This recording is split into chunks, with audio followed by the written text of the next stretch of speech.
I have some stuff prepared, but I think I'm just going to wing it a little bit because we're coming to the end of our day soon, and a lot of people before me have said a lot of what I was going to say, but relative specifically to health, I want you to know that we have been involved unwittingly in the biggest science experiment known to man. This has taken place over the last 20 years. We've seen GMO acreage go from 0 acres in 1994 to 420 million acres worldwide as of 2012. I would suspect that that number is actually higher. If you look at the grocery store, you will see that 70% of products on the grocery store shelves contain some form of genetically modified food. Usually the form of soy and corn, since it's added to pretty well everything. So if you are eating non-organic processed food, you are by default consuming some of this.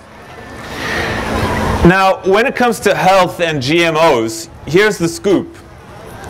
There are no human studies on GMOs. Why? Because you are not allowed to legally give someone something that you know will cause them harm. In other words, this is a very convenient excuse for companies like Monsanto to say that, hey, there is no science to back it up. Well, this is true because we will never have these experiments because they are unethical. In the UK, when they introduced genetically modified soy, within 4 years, soy allergies jumped by 50%. 50%. In other words, they doubled. Food allergies among children increased approximately 50% between 1997 and 2011. This is according to the Centers for Disease Control. 68% of all GMO crops are herbicide resistant. In fact, that's how they are engineered. That's the sole purpose. Which now means that you have to use, or can use, more chemicals. This means that we are now eating more chemicals. We're starting to see glyphosate is now a probable carcinogen. What we also have to appreciate is that a lot of these chemicals mimic hormones. You might have heard of something called xenoestrogens, which are essentially fake estrogens. These fake chemical estrogens, their message is grow, grow, grow. So now you have something that is a probable carcinogen, and at the same time the message is grow, grow, grow. This is a recipe for cancer. The other negative side from that is that you also start creating antibiotic-resistant bacteria in the body. All right, drug-resistant bacteria in the body. And as time goes by, we now need stronger antibiotics, we need stronger pesticides on the farmer's field, stronger herbicides, and so on and so on. And essentially we're engaging in a war with no end.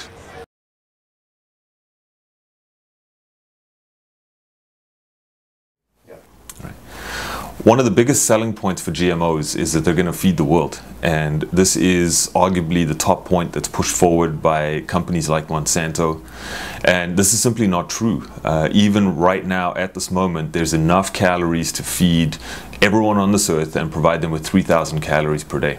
The problem is not really food production, it's a distribution issue. And when you have companies making, golden rice, for example, which is modified to contain higher levels of vitamin A, this is obviously costing a lot of money, and they're obviously making a lot of money, but I don't see why we can't provide these poor countries with vitamin A supplements that really cost pennies. It's going to correct the deficiency way faster and get the problem done without some of the other negative consequences that we've discussed previously. Ironically, it is actually the poor that are the most affected by this because of socioeconomic factors. What we started seeing over many years now is that these small farmers who have grown up with generations and generations of farmers, they're actually being forced off the land. And this has a lot to do with higher seed prices, patented seeds, terminator seeds, and so forth, which are being sold by these companies. Beyond the health effects that I've discussed previously, there are a number of profound environmental effects as well. Perhaps one of the biggest ones is that of genetic pollution, where we have a couple of scenarios play out. One is that pollinated seeds blow over into neighboring fields, which might very well be organic. We also have a situation where there's a disruption of natural flora. And what this is genetically modified pollen cross-pollinating with natural species out in the wild. Really, we're opening Pandora's box with this, and there is no way to control it. The other big environmental issue is the increased use of pesticides. And what started to happen is that as we've used more and more chemicals, bugs have become resistant, which in turn leads us to use more chemicals, and this of course gets into the waterways and so forth. Along with that, we have been promised higher yields, and this is just not the case. Now that we've had 20 years plus to look at this, we've actually seen that on average genetically modified yields are anywhere from even to 4% less than organic counterparts. I think for me personally, perhaps one of the most disturbing facts about genetically modified organisms is the fact that once we have changed those genes, there is no way to change them back. When we talk about chemicals and poisons in the environment and so forth, these substances are essentially inert, which means that we create them, they land up in the environment and they circulate, and yeah, sure, there's a lot of negative effects from that. But with genetically modified plants, we actually have a living organism, something that's able to replicate and reproduce. And once again, we're opening up Pandora's box, and no one can honestly say where the road is going to take us. GMOs were attempting to fix a perceived problem of food shortage and food production with a very short-sighted and downright risky approach. 20 years in the big scheme of things is not long enough to see what happens across multiple generations. And as the dust settles, it's becoming blatantly clear and obvious that corporate profits and corporate agendas are being put in front of our health. It is said that what we do to the earth, we do to ourselves. And with new research on ecosystems and the human microbiome, what we're starting to understand is that when you remove one species or one species becomes extinct, the whole colony or the whole organism is really affected. If you coupled that with the toxins or the chemicals that are being added to genetically modified foods, it's really a recipe for disaster. And we're starting to see the collapse of local ecosystems.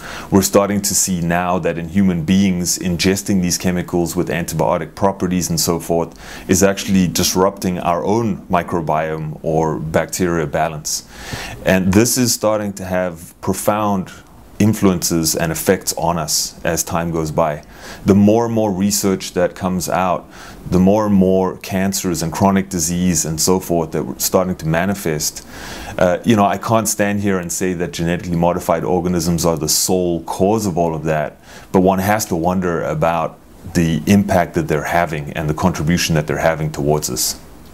I feel so proud and so honored to be a part of this movement, and this year's non-GMO March Against Monsanto rally happened in over 400 cities. And I know that as we all stand up together and our voices get heard, we really are all in this together, setting ourselves on a course towards environmental sustainability, towards health freedom, and all the other stuff that comes with that. So I guess the final message here is really let's keep at it, let's go for it, and let's make this happen.